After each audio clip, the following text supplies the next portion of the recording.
this is going to be a little awkward, but let's adjust that. There we go. So this is going to be for my senior project. So I wrote a research paper on, sorry, I'm trying to pull it up. I wrote a research paper, and I wanted to share it with you guys. It's just part of it. Needs to get out there, you know? Okay, so this is on the Majora's Mask and how it has a cultural significance with Chinese and African cultures. And from a young age, I was like, really, I loved the game, the art, the characters, and just everything that it had to deal with anyway. And it was just a really great game because, I don't know, it was, I mean, it's probably nostalgia, it's largely nostalgia, I'm sure, but, and I never really played it much myself, but I did watch my brother play it, and it's a really good memory of mine. And so I got the idea to do this YouTube video after I had watched a YouTube video and how it had the it's the cultural influences on the Majora's Mask. Not necessarily what I'm going over, but similar. And I think it was through one of the people that did, not game theory, but who works with this same people. So, like, when I was watching my brother play and going over the designs and stuff for this, I noticed, like, the color and design, it was similar to, like the cultural significance in the masks that I remember from learning in art class, like, forever ago. And it just seemed like it was a little, just more than a little, inspired by those cultures because, well, it's a little bit too much of a coincidence. And, well, they, like, both the color and, well, I mean, the color, the shape, and the designs on the mask seemed, like, really, influenced by the cultures because, well, I mean, I don't know, it seemed like the colors, okay, sorry, the colors at first stood out to me, not necessarily the designs or anything, but when I did more in-depth research, I noticed that they did, in fact, seem like they could have significant, sorry, my music stopped, a significant role in this, and I don't know, it's just interesting. So I chose to delve deeper, and I noticed while researching that in most African cultures, red, white, and black, along with other colors like that are made mixing those three together, like different color combinations between the three, were used, and with the occasional blues, greens, and golds, well, depending where you look in Africa, and red typically means bloodshed, like either through war or child's death or something like that, or it also could mean beauty or masculinity, which is interesting because those two are sort of different. I don't know, you wouldn't really necessarily pair beauty with masculinity, but it's cultural. And white could represent, like, spirits and ancestors and the nurturing nature that women naturally tend to have, and also the purity of a bride, or reproduction, which was interesting. And black could represent antisocial behaviors. I mean, it makes sense. I mean, American cultures, that's definitely something that's linked. Black is definitely linked with antisocial behaviors most commonly. And blue would represent innocence, and green, the earth or Africa, itself. And gold is fortune. Well, duh. And in Chinese cultures, like they used steel masks. You know, when like you use a figure, like people, as like you put like something over the person's face to like make a mask. As you do, you know, like paper mache or something.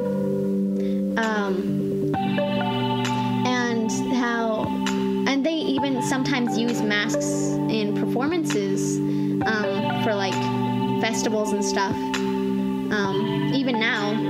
And their colors are more to portray personality, or the character's personality, not necessarily just the person, but the character's personality, so that you can tell what role they're playing, like at a glance, if you're seeing a play or something.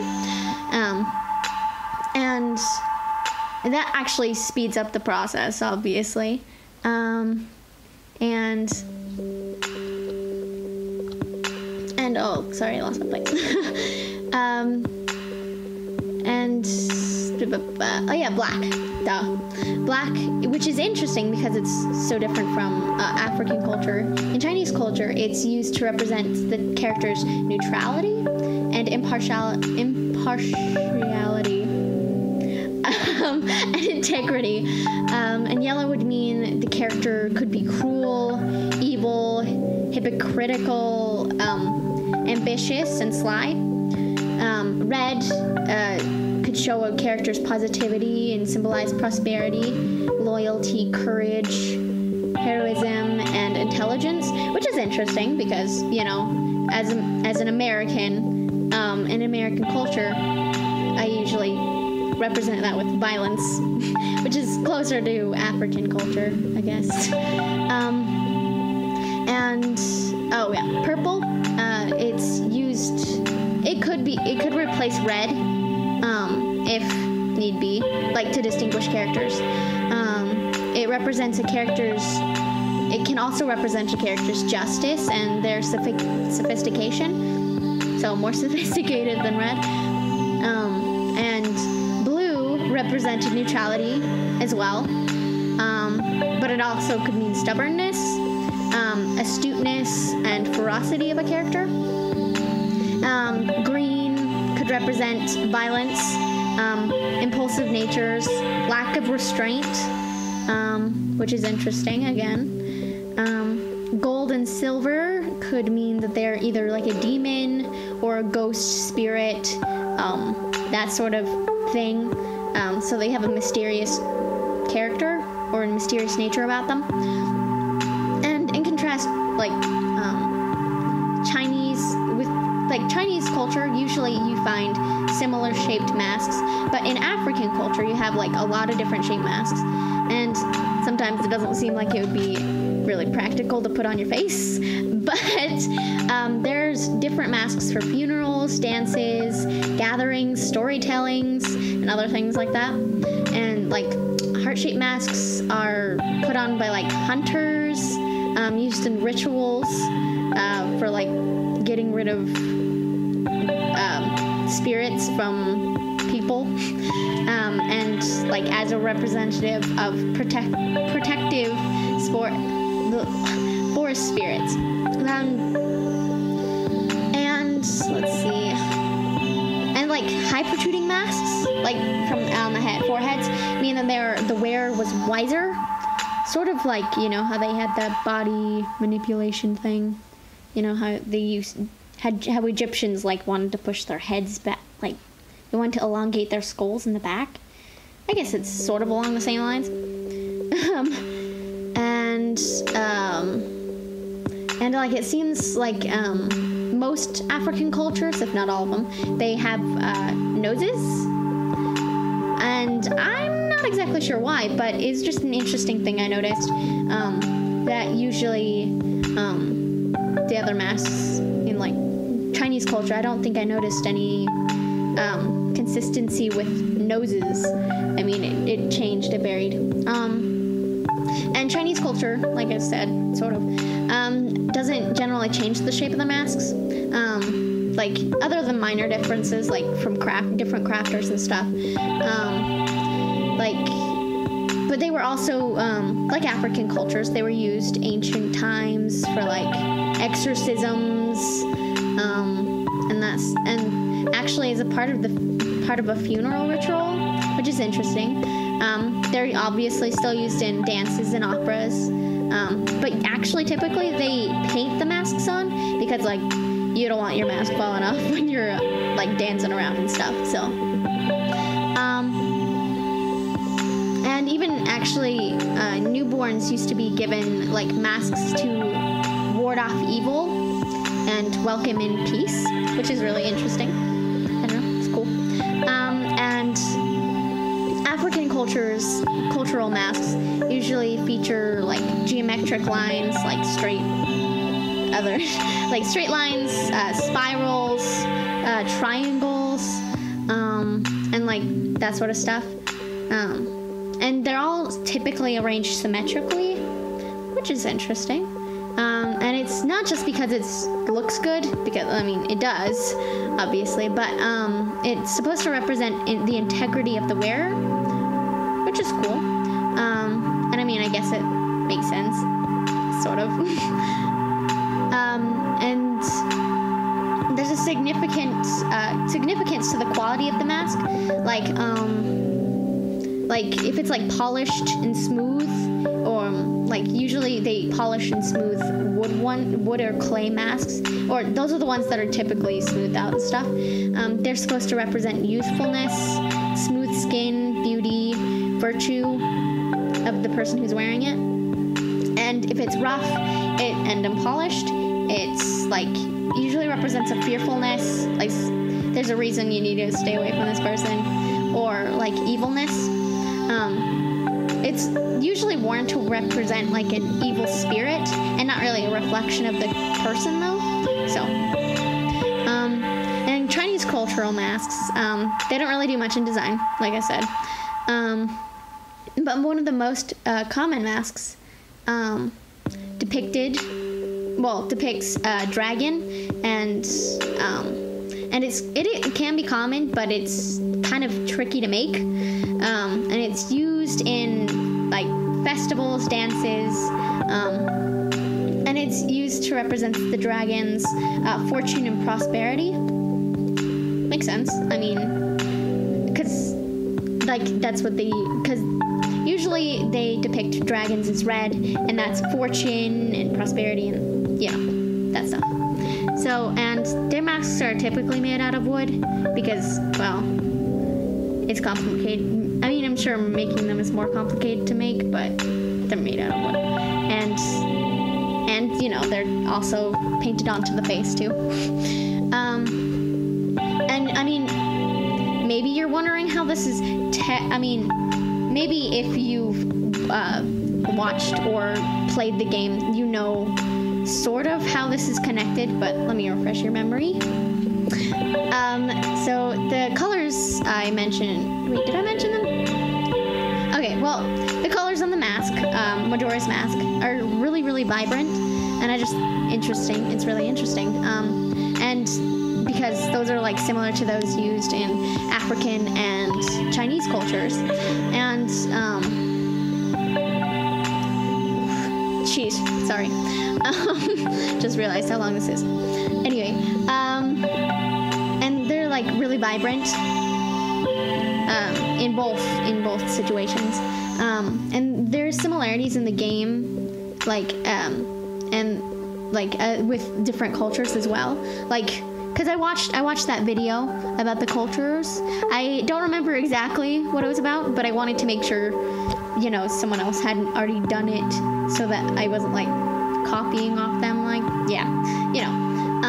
But I thought it was interesting because there was more cultural significance and in just the gameplay itself, and not just the mask. So I don't know. That's sort of a tip off as to it could be linked culturally. And like there's a lot of symbolic meaning with design and like the shape of Majora's mask, because I mean it's heart shaped, which is interesting because that's like linked in African culture. They have like, yeah, I think that's what it's like. It's weird. They don't exactly look heart-shaped in African cultures, but they describe it as heart-shaped, which is what Majora's Mask is. And I think I go over that earlier, but I kind of skipped that. And, oh, sorry, hold on. Ooh, there we go. Sorry. And, you know, roughness. Wait, sorry, I'm skipping again. So there's a different significance in colors, but there's also the significance in the material. Well, not material, but the texture in the mask, like I mentioned earlier. Because there's a roughness to Majora's mask. Well, depending on which picture you look at, but it looks sort of rough. And you know, there's if you've played the game, you know that there's like an evil spirit sort of that's possessing the mask. Well, not really evil spirit, but you know what I mean. And it looks like it's made out of wood, which, you know, wood is used in both cultures to make masks. But the first, oh, hold on. Woo!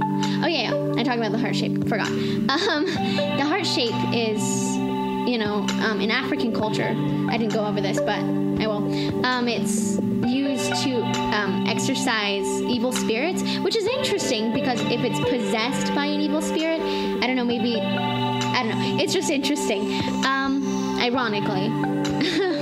And because, I mean, it's so evil. I mean, it tries to kill you. And it has a really wide forehead, which, you know, what represents wisdom. And, like, you know, the mask kind of has to be smart if it's going to take over the world and, like, well, not take over the world, but destroy it. You know, it has to have some sort of intelligence. And the features in the mask are kind of geometric, and they're really symmetric, which, you know, links back to African culture and their masks. And there's just some really interesting lines, like, that really do match up with African culture. I can't really describe the lines because I don't really have a picture with me, but there, when I wrote this, there was definitely similarities to it, and I thought it was really interesting to note anyway. And there's, like, I don't know, there's a lot of different connections between the shape and the design and, like, just colors. And I think hold on. Oh yeah, the most significant correlation I noted, because it was like, you know, the first thing I noticed was the colors. Sorry, I'm kind of going back to that again. It's really interesting, and it's, well, really important because it's like the main thing that's like what you see.